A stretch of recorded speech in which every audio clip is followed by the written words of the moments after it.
Your excellency प्रधानमंत्री वांग,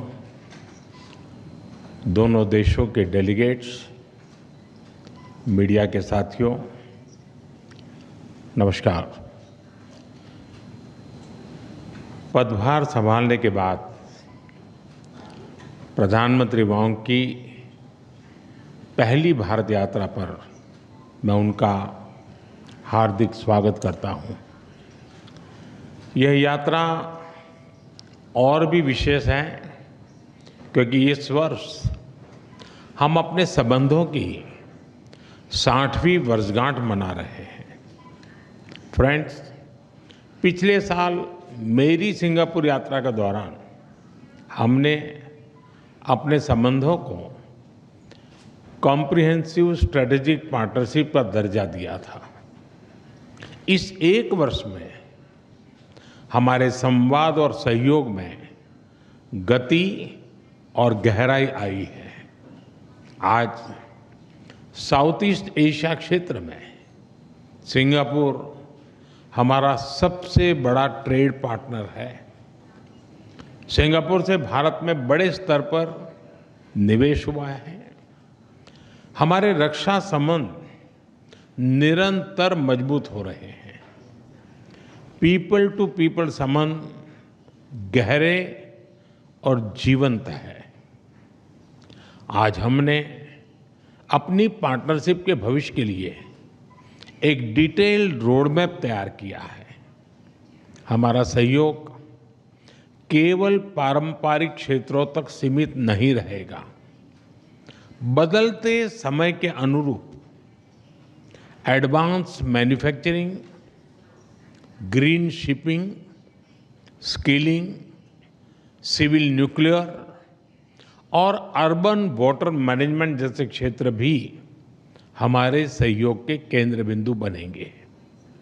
हमने निर्णय लिया है कि आपसी व्यापार को गति देने के लिए द्विपक्षीय कॉम्प्रिहेंसिव इकोनॉमिक कोऑपरेशन एग्रीमेंट और आसियान के हमारे फ्री ट्रेड एग्रीमेंट का समयबद्ध तरीके से रिव्यू किया जाएगा। भारत और सिंगापुर के रिश्तों में हमारे राज्य भी अहम हिस्सेदार होंगे।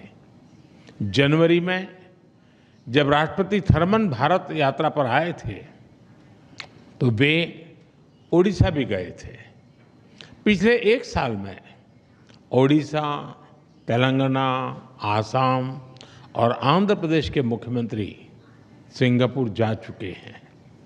गुजरात का गिफ्ट सिटी हमारे स्टॉक मार्केट को जोड़ने का एक और नया सेतु बना है। फ्रेंड, पिछले साल हुए सेमीकंडक्टर इकोसिस्टम पार्टनरशिप समझौते ने रिसर्च और डेवलपमेंट को भी नई दिशा दी है। सेमिकॉन इंडिया कॉन्फ्रेंस में सिंगापुर की कंपनियों उनका बढ़ चढ़ करके हिस्सा लेना ये अपने आप में बहुत बड़ी बात थी। चेन्नई में सिंगापुर का एक national centre of excellence for skilling स्थापित करने में सहयोग देगा। यह सेंटर एडवांस मैन्युफैक्चरिंग के क्षेत्र में स्किल्ड मैन पावर तैयार करेगा। फ्रेंड्स, टेक्नोलॉजी और इनोवेशन हमारी साझेदारी के मजबूत स्तंभ है। हमने तय किया है कि एआई, क्वांटम और अन्य डिजिटल टेक्नोलॉजीज में सहयोग को बढ़ाया जाएगा। आज स्पेस सेक्टर में हुए समझौते से अंतरिक्ष विज्ञान क्षेत्र सहयोग में एक नया अध्याय जुड़ रहा है। हमने निर्णय लिया है कि हमारे युवाओं को उनके टैलेंट को जोड़ने के लिए इस साल के अंत में इंडिया सिंगापुर हैकाथॉन का अगला राउंड किया जाएगा। यूपीआई और पे नाउ हमारे डिजिटल कनेक्टिविटी के सफल उदाहरण हैं और ये प्रसन्नता का विषय है कि इसमें 13 नए भारतीय बैंक जुड़े हैं। आज green and digital shipping corridors के लिए हुए समझौते से मैरीटाइम सेक्टर में ग्रीन फ्यूल सप्लाई चेन और डिजिटल पोर्ट क्लियरेंस को बल मिलेगा। भारत अपने पोर्ट इंफ्रास्ट्रक्चर के विकास में तेजी से काम कर रहा है। इसमें सिंगापुर का अनुभव अत्यंत उपयोगी है। आज हमने सिंगापुर की कंपनी एसपीए इंटरनेशनल द्वारा विकसित Bharat Mumbai container terminal phase 2 का उद्घाटन किया। यह हमारे कंटेनर हैंडलिंग की क्षमता को और बढ़ाएगा। फ्रेंड्स, सिंगापुर हमारी एक्ट ईस्ट पॉलिसी का एक महत्वपूर्ण स्तंभ है। हम आसियान के साथ सहयोग और इंडो पैसिफिक क्षेत्र में शांति और स्थिरता के जॉइंट विजन को आगे बढ़ाने के लिए मिलकर काम करते रहेंगे। आतंकवाद को लेकर हमारी समान चिंताएं हैं। हम मानते हैं कि आतंकवाद के खिलाफ एकजुटता से लड़ना सभी मानवतावादी देशों का कर्तव्य है।